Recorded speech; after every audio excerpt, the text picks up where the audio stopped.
বাদশার নাম আপনাদের জানা, বাদশা হারুন আর রশিদ একজন বড় আল্লাহওয়ালা মানুষ ছিলেন।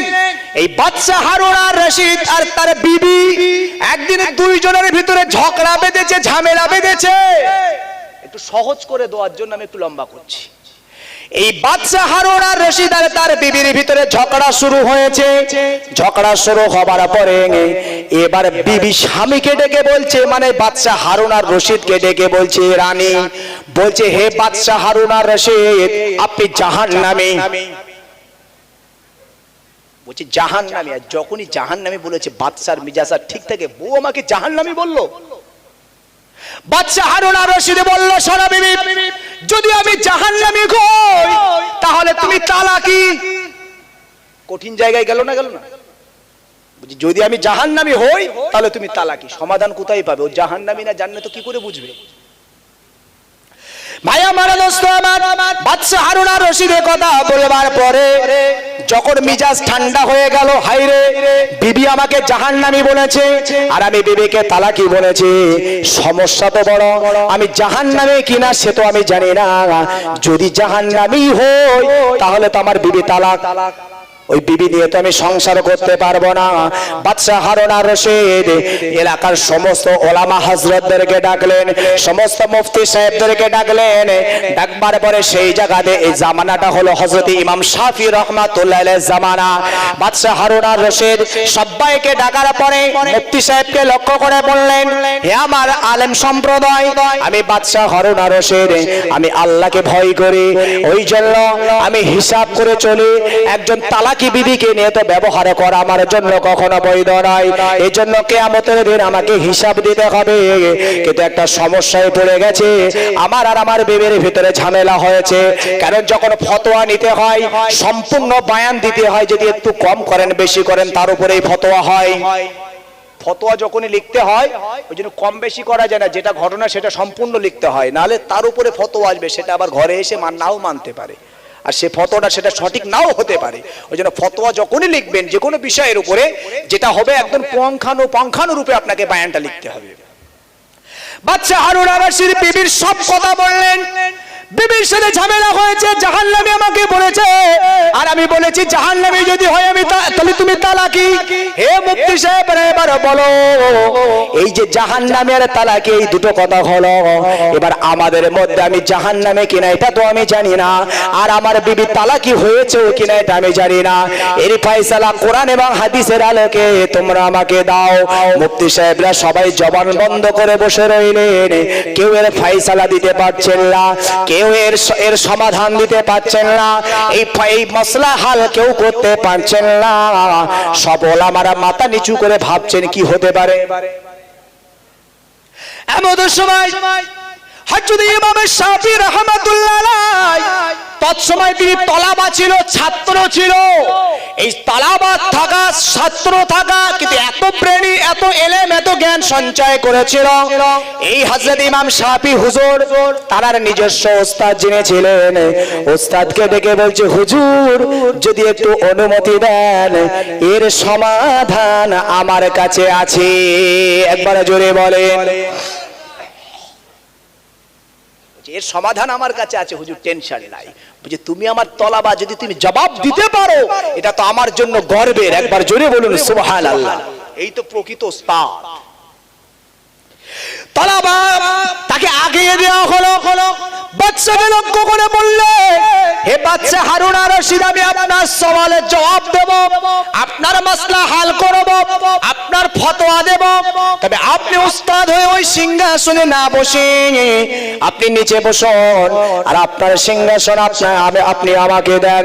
যদি এখন আমি আপনার উস্তাদ, এখন আপনার টিচার আমি, ওই জন্য আমাকে টিচারের চেয়ার, টিচারগিরি করতে দেন, আর আপনি নিচেই বসে যান। সেখানে ওস্তাদও রয়েছে, কিন্তু এটা হলো একটা সিস্টেম, মাস্টার ওস্তাদের সিস্টেম।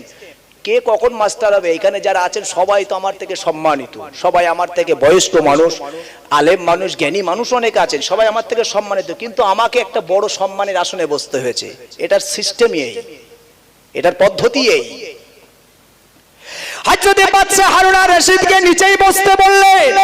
এবার ইমাম শাফি রাহমাতুল্লাহ আলাইহি বললেন, হে বাদশাহ হারুন আর রশিদ, আমি আপনার সব প্রশ্ন শুনেছি, এবার আপনি আমার প্রশ্নের জবাব দেন। হে বাদশাহ হারুন আর রশিদ, আপনি কখনো কি গোপন স্থানে অন্যায় করেছেন? বলছে হ্যাঁ করেছি। কিন্তু এবার আপনি বলুন, গোপন জায়গায় গেছেন যেখানে কেউ নাই, আপনি অন্যায় করতে গেছেন। বোঝানোর জন্য মনে করুন রাতের অন্ধকারে চোর চুরি করতে গেছে, কেউ জানে না, এই রকম গোপন। বাদশাহ হারুন আর রশিদ বললেন, হে যুবক, আমার জীবনে একবার নয় দুবার নয় একাধিকবার আমি এইভাবে গোপন জায়গায় গেছি, পাপ করব, অন্যায় করব, হঠাৎ আল্লাহর ডর, আল্লাহর ভয়। ওই যুবকের কথা ভাবুন, কেউ নাই কেউ নাই, কিন্তু ওই জায়গায় ওই যুবক বলছে আল্লাহ আমি আপনার ভয় করেছি। ও কথা লম্বা করতে আমি এই জায়গায় এসেছি ওর গুরুত্বটা আরো বোঝানোর জন্য। বাদশাহ হারুন আর রশিদকে ইমাম শাফি রাহমাতুল্লাহ আলাইহি বললেন, এই গোপন স্থানে এই পাপে অন্যায় করবার পর, এই অন্যায় করতে যাবার পরে আপনি আল্লাহর ভয়ে কি কখনো ওই পাপ ছেড়ে ফিরে এসেছেন? বলছি হ্যাঁ, একাধিকবার আমি গোপন জায়গায় অন্যায় করতে গেছি, হঠাৎ মনে হলো কেউ না দেখলেও আল্লাহ আমাকে দেখছে, আমি সাথে সাথে পাপটাকে বন্ধ করে ফিরে এসেছি। আমরাও অনেকে করি, আমরাও আমাদের জীবনে অনেক গোপন পাপ আছে, কেউ মানুষ জানে না, মানুষ বুঝতে পারে না, কিন্তু অন্যায় করতে গেলেও হঠাৎ মনে মনে ভয় হয়, কেউ দেখছে না কিন্তু আল্লাহ তো দেখছে। অনেক সময় আমাদের জীবনেও এরকম পাপ হয়, এগুলো নেক আমল, এগুলোর ওসিলায় দোয়া চাইবেন, সেটাই আমি আপনাকে বুঝাচ্ছি। দোয়া চাই, কবুল হয় না কেন? তার কারণ রয়েছে, আমরা সিস্টেম জানি না, পদ্ধতি জানি না। হযরত ইমাম শাফি রাহমাতুল্লাহ আলাইহি বাদশাহ হারুন আর রশিদকে বললেন, এই জন্যই তো আপনার জন্য কোরআন আপনার ফয়সালা দিয়েছে, চিন্তা নাই। কোরআন শরীফে আমার আল্লাহ বললেন, ওয়ালিমান খাফা মাকাম রাব্বিহি জান্নাহ। হে বাদশাহ হারুন আর রশিদ, আমার আল্লাহ জানিয়েছেন যেই মানুষটা পৃথিবীতে একেবারে গোপন স্থানে, পৃথিবীর কোন মানুষের জন্য নয়, কেবলমাত্র শুধুমাত্র আল্লাহর ভয়ে গোপনে সেই মানুষটা পাপ ছেড়ে সেই মানুষটা ফিরে এসেছে, এই মানুষটা সম্পর্কে কোরআন বলেছে এই মানুষটাই হলো আল্লাহর জান্নাতি, আল্লাহর জান্নাতি। যারা গোপন জায়গায় পাপ করতে গেল, যাবার পরে আল্লাহর ভয়ে ফিরে এলো, এই মানুষটা সম্পর্কে কোরআন বলেছে এই মানুষটাই হলো জান্নাতি, জান্নাতি। একবার জোরে বলেন। বাদশাহ হারুন আর রশিদকে লক্ষ্য করে বললেন, হে বাদশাহ হারুন আর রশিদ, আপনি চিন্তা করবেন না, টেনশন করবেন না, তার কারণ আপনার মতন মানুষের মহান আল্লাহ পাক আল্লাহ তাআলা কোরআন দিয়ে ফয়সালা দিয়েছে আপনি জাহান্নামী হতে পারেন না। অতএব আপনি জাহান্নামী নন, তাহলে আপনার বিবিও তালাকি নয়, আপনি একজন জান্নাতি মানুষ। আপনি বলেছেন যদি জাহান্নামী হই তবে তুমি তালাকি, বিবি জাহান্নামী বলেছিলেন, আপনি বলেছিলেন যদি হই জাহান্নামী তবে তুমি তালাকি। অতএব আপনি জাহান্নামী নন, আপনি হলেন জান্নাতি, ওই জন্য আপনার বিবি তালাক হয়নি। তাহলে ফিরে চলুন ওই জায়গায়। যুবক পুরো পর্যন্ত আগলা করে ফেলেছে, এমন একটা কঠিন পরিস্থিতি যুবক তারা কখনোই কন্ট্রোল করতে পারে না। যদি আল্লাহর ভয় আসে, কেবলমাত্র শুধুমাত্র সম্ভব, নচেত সম্ভব নয়। যুবক বলছে আল্লাহ কি জীবনের নেক আমলের বিনিময়ে দোয়া চাইব, যখন আমি আমার চাচাতো বোনের এমন উরু পর্যন্ত কাপড় উঠালাম সেইখানে আমি বসা, কিন্তু আল্লাহ যখন আমার বোন আপনার স্মরণ করালো, ওই সময় আমি ভয় পেয়ে গেলাম। আল্লাহ পৃথিবীতে কেউ দেখে না ঠিক, ওগো আমার রব, ওগো আমার খালিক, আপনার চোখ আমি ফাঁকি দিতে পারি নাই। এই ভয়, এই ডর যখন ভিতরে এলো, আমি আমি সেখান থেকে উঠে পড়লাম, ওগো আমার রব্বুল আলামিন আল্লাহ, সাথে সাথে উঠে চলে এলাম, ওই পাপ থেকে আমি হেফাজত থাকলাম। আল্লাহ, যদি আমার জীবনের এই আমলটা যদি আপনার কাছে পছন্দের হয়, অবশ্যই আপনি এই আমলের বিনিময় আপনি আমার এই বিপদ থেকে বাঁচিয়ে দেন। পাথরটা একটু সরেছিল। নবীজি বললেন, হে পৃথিবীর উম্মত উম্মতিরা, মনে রাখো, অন্যায় করতে গিয়ে ফিরে আসছিল, এটাকে নেক আমল হিসাবে আল্লাহর কাছে তুলে ধরলো। আল্লাহ সেটি পছন্দ করে ওই নেক আমলের বিনিময় তার দোয়াকে কবুল করে নিয়ে পাথরটা আর একটু মুখটা ফাঁকা করে দিলেন। একবার জোরে বলেন। আছে তিনজন, হলো দুজন, ফাঁকা এতটা হলো, বার হওয়ার পরিস্থিতি নয়। তৃতীয় ব্যক্তি দোয়া চাইলেন, আল্লাহ আমার জীবনের কি নেক আমল আল্লাহ আমি জানি না, তবে এখানে আমাদের সমাজকে একটা শিক্ষা দেওয়া যায়। কারণ আমরা বর্তমান সময় সবাই লোভী, তবে লোভী খারাপ নয়, হকের উপরে লোভ ভালো, কিন্তু হক ছাড়া না হক বেহকের উপরে আপনার লোভ ভালো না। আমরা অন্যের মালও ঝেড়ে খাচ্ছি, অন্যের মাল সুযোগ পেয়ে গোপনেও ঝেড়ে খাচ্ছি। শিক্ষা এখানে একটা আপনার আসবে জীবনে। তৃতীয় মানুষ, তৃতীয় ব্যক্তি দোয়া চাইলেন, ও আমার রব, আমার জীবনের নেক আমল বলতে আমার জানা নাই, তবে একটা আমল আমার কাছে বড় পছন্দের মনে হয়। আমার একটা গোলাম আমার কাছে থাকতো, কাজ করতো।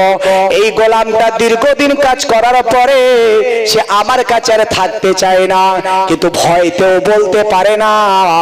আমার কাছে দীর্ঘদিন কাজ করে বেশ কিছু টাকাও তার জমেছিল, সেই টাকাগুলো না নিয়ে একদিন আমার ঘর থেকে পালিয়েছিল।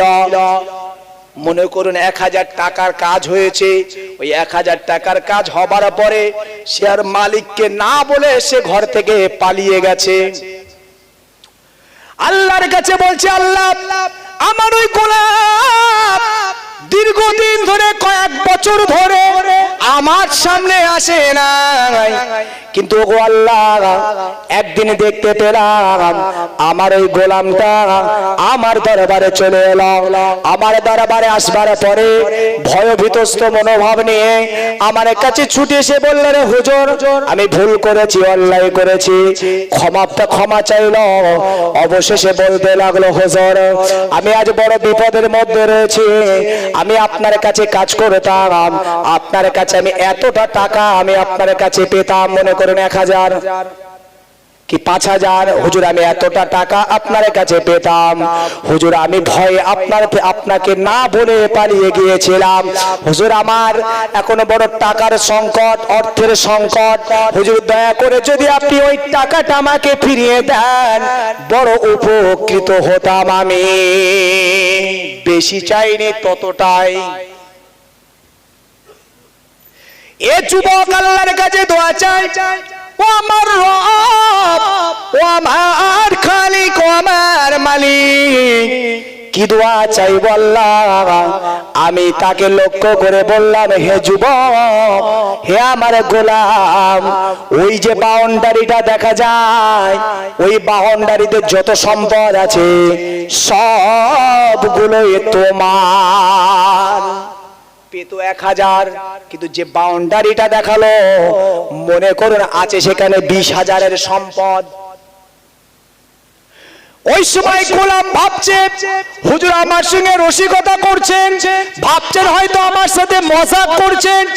যুবক বললেন, হুজুর আমি চাই না, এতটা চাই না, আমি যতটা পেতাম ততটাই যদি আপনি আমাকে দিতেন তাতেই বড্ড খুশি আমি হয়ে যেতাম।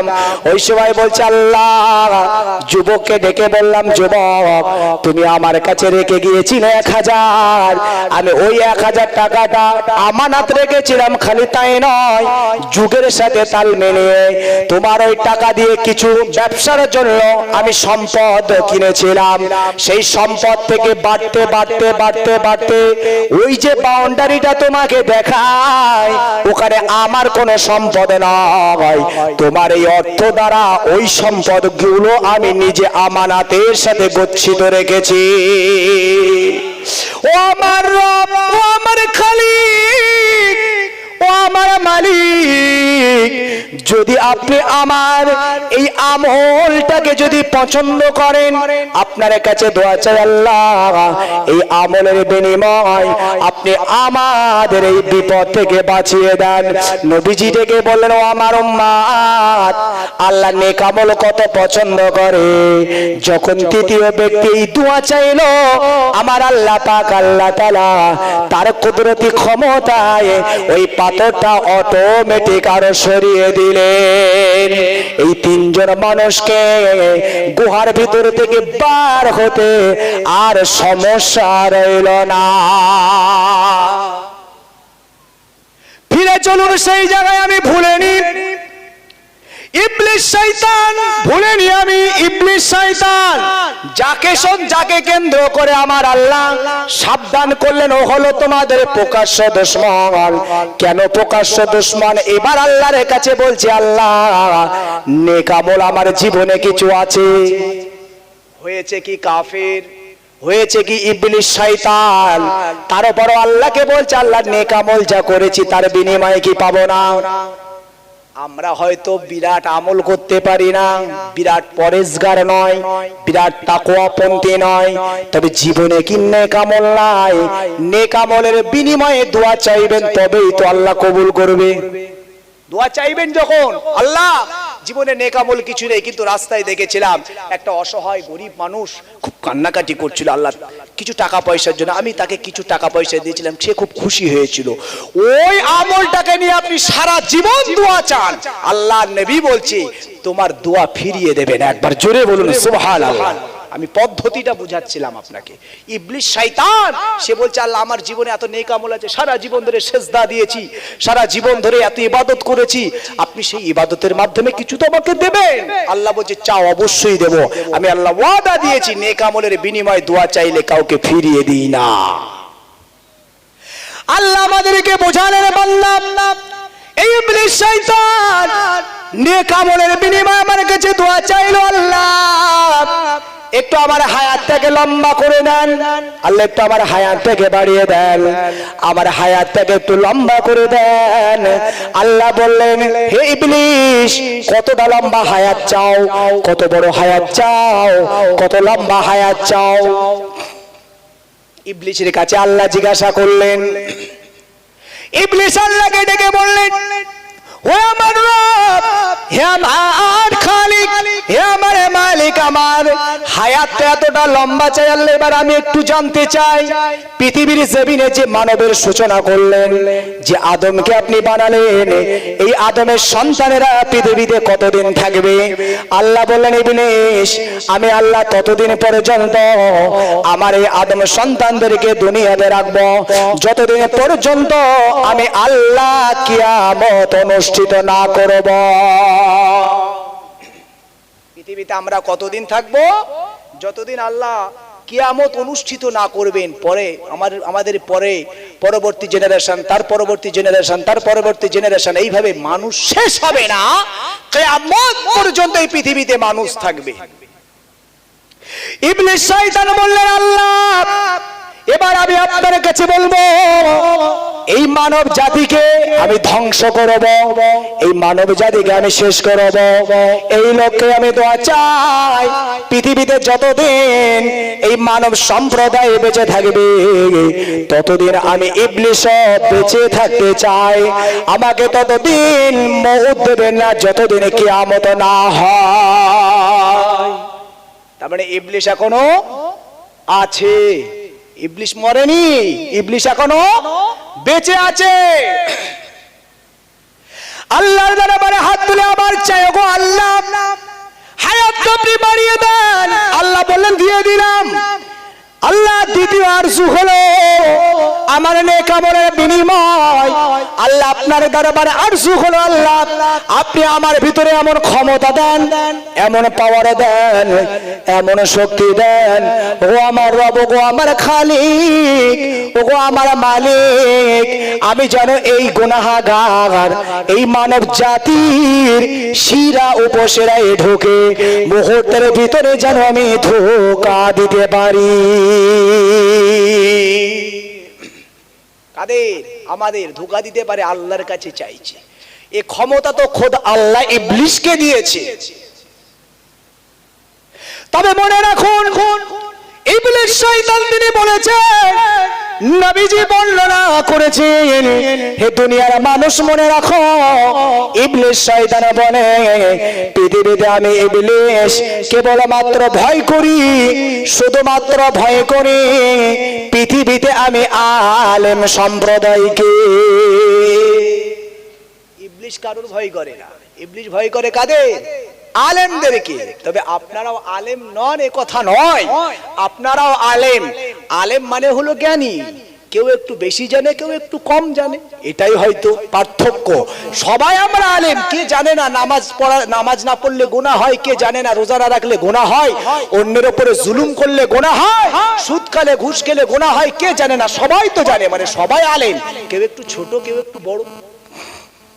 কিন্তু মনে রাখুন, ইবলিস ওই আলেমকে ভয় করে যে ইবলিসের শয়তানিকে রুখে দেয়। ইবলিস অন্যকে ধোঁকা দেয়, কিন্তু তার ধোঁকায়, তার ওই কুপথে যাওয়া ইবলিসের ওই ধোঁকাকে এই আলেম সম্প্রদায় তাদেরকে বুঝিয়ে তাদেরকে ওই খারাপ থেকে ফিরিয়ে আনে। ইবলিস তাকে ভয় করে। ওই জন্য আমাদেরকে অন্তত একটু জ্ঞানী হতে হবে, একটু জানতে হবে, একটু বুঝতে হবে, অন্তত আমাদেরকে একটু জ্ঞান সঞ্চয় করতে হবে। তাতে ফায়দাটা কি হবে? ইবলিস থেকে আপনি ইবলিসকে রুখতে পারবেন, বা অন্য কেউ ইবলিস ধোঁকা দিলে তাকে আপনি রুখে দিতে পারবেন। বরং ইবলিসের আপনি একজন চরম এবং পরম শত্রু বেনে যাবেন। আর ইবলিসের সাথে চরম পরম শত্রু বাঁধা মানে আপনি একজন বড় যোদ্ধা হিসাবে আল্লাহর কাছে বিবেচিত হবেন। জোরে বলুন সুবহানাল্লাহ। নবীজি বলেছেন, পৃথিবীতে সব থেকে বড় যুদ্ধ হলো যে নিজের নফসের সাথে, ইবলিস শয়তানের ধোঁকার সাথে যে যুদ্ধ করলো, যে নিজে বিজয়ী হলো, ওই মানুষটাই হলো সব থেকে বড় বীর যোদ্ধা। একবার জোরে বলুন সুবহানাল্লাহ। এই নফসের সাথে ইবলিস ধোঁকা দেয়। যদি ইবলিসের সাথে যদি আপনি যুদ্ধ করে বিজয় হতে পারেন, আপনি সুদ খাচ্ছেন না, আর কোনোদিন খাবো না, সুদ শয়তানের একটা ধোঁকা। মদ খাচ্ছি, শয়তানের কর্ম, আমি আর খাবো না, আপনি ইবলিসের সাথে যুদ্ধ করছেন। একবার জোরে বলুন সুবহানাল্লাহ। যত পাপ আছে, পাপ থেকে হেফাজত থাকছেন, যত ভালো কাজ আছে সেই ভালো কাজে লিপ্ত হচ্ছেন। এর মাঝখানে যত রকম ধোঁকা আসছে, সব ধোঁকাকে আপনি নিজে কন্ট্রোল করছেন। এটাই হলো আপনার জন্য সব থেকে জীবনের বড় যুদ্ধ। একবার জোরে বলুন সুবহানাল্লাহ। নবীজির কথা আমার কথা নয়। ভাই আমার, দোস্ত আমার, ভুল বুঝবেন না।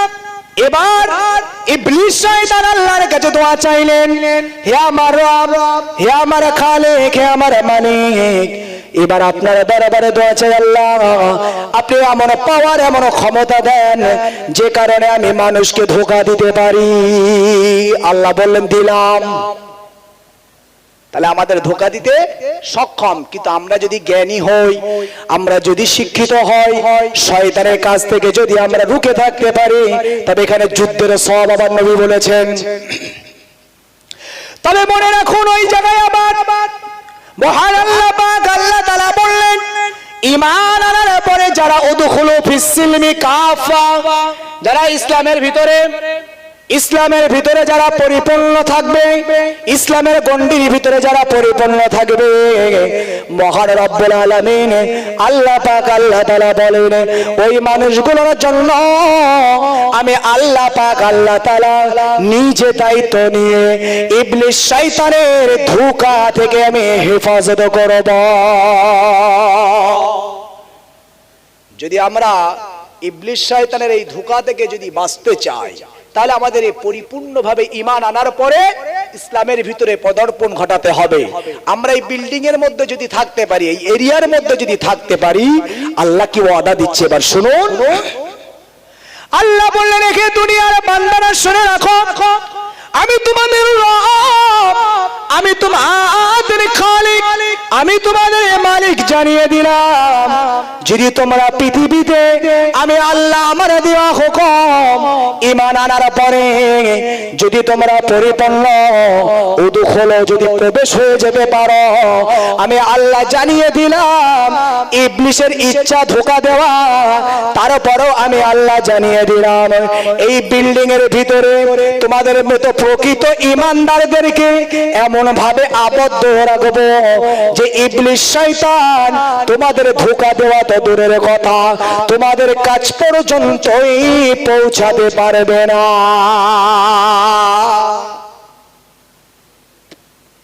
তাহলে ইবলিস যে আমাদের প্রকাশ্য দুশমন, বুঝতে আর অসুবিধা রইল না। কেন?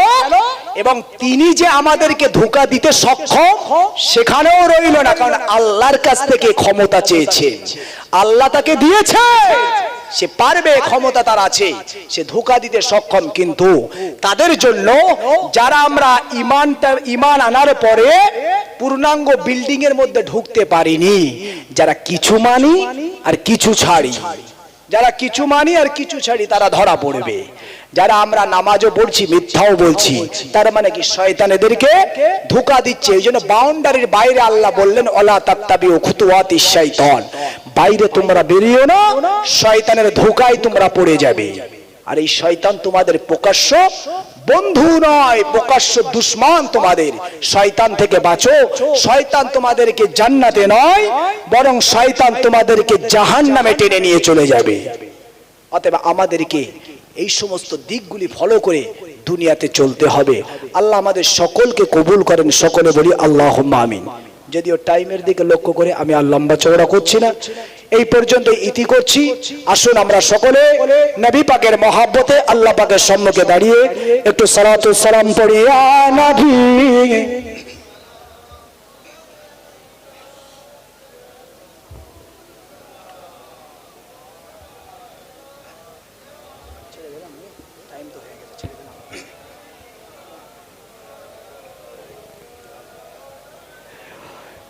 طلع البدر علينا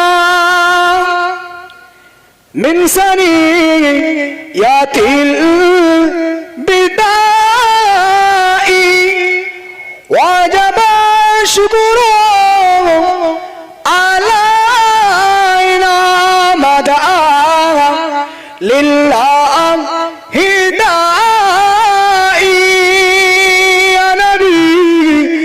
سلام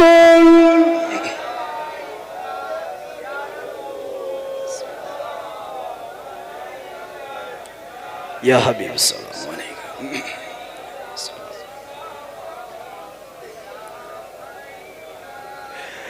জিবরাইল ডাকেন বারে বার, খুলে দাও আসমানের দুয়ার, এসেছে নবী দরসর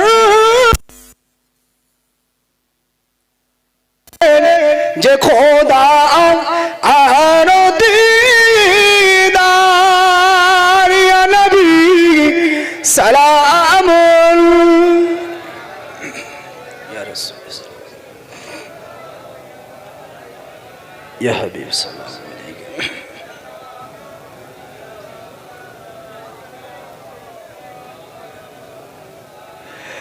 जब नबी पैदा हुए थे सब मलाइक दर पर खड़े थे, रब सलीम पढ़ रहे थे बादात यूं कह रहे थे या नबी सलाम या रसूल सलाम अलैकुम या हबीब सलाम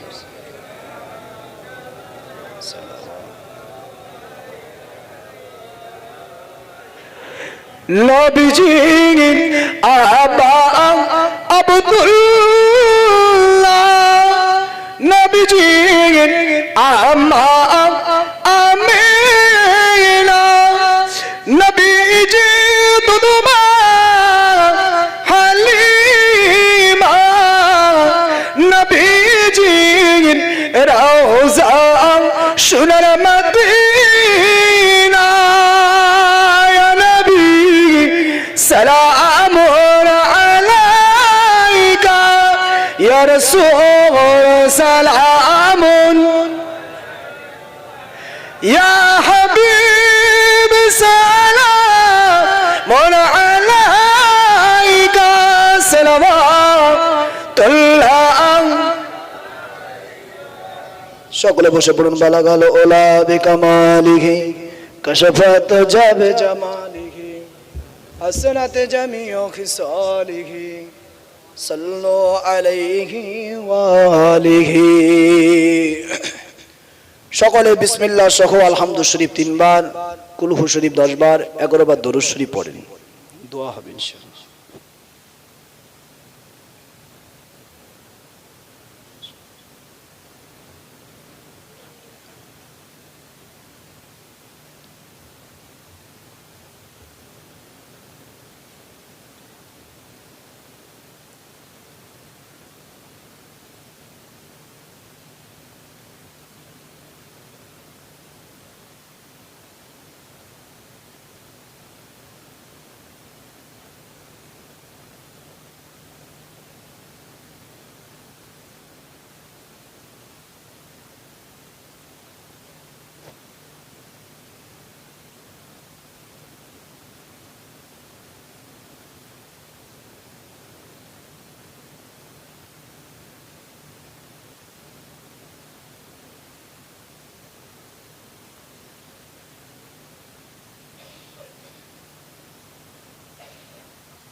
আসুন আমরা সকলে গুনাহগার আল্লাহর দরবারে আমরা সকলে লজ্জিত হয়ে সকলে একবার ইস্তেগফার করি আমি পড়ি আমার শুনে শুনে আপনারাও পড়েন বিসমিল্লাহির রহমানির রহিম আয় আল্লাহ তাআলা আমার জীবনে জানা অজানা শিরকি কুফরি বিদআতি ইচ্ছায় অনিচ্ছায় প্রকাশ্যে অপ্রকাশ্যে যত প্রকার গুনাহ করেছি সমস্ত গুনাহ হইতে তওবা করিতেছি তওবা ইয়া আল্লাহ আস্তাগফিরুল্লাহ রব্বি মিন কুল্লি যামবি ওয়া আতুবু ইলাইহি লা হাওলা ওয়ালা কুওয়াতা ইল্লা বিল্লাহিল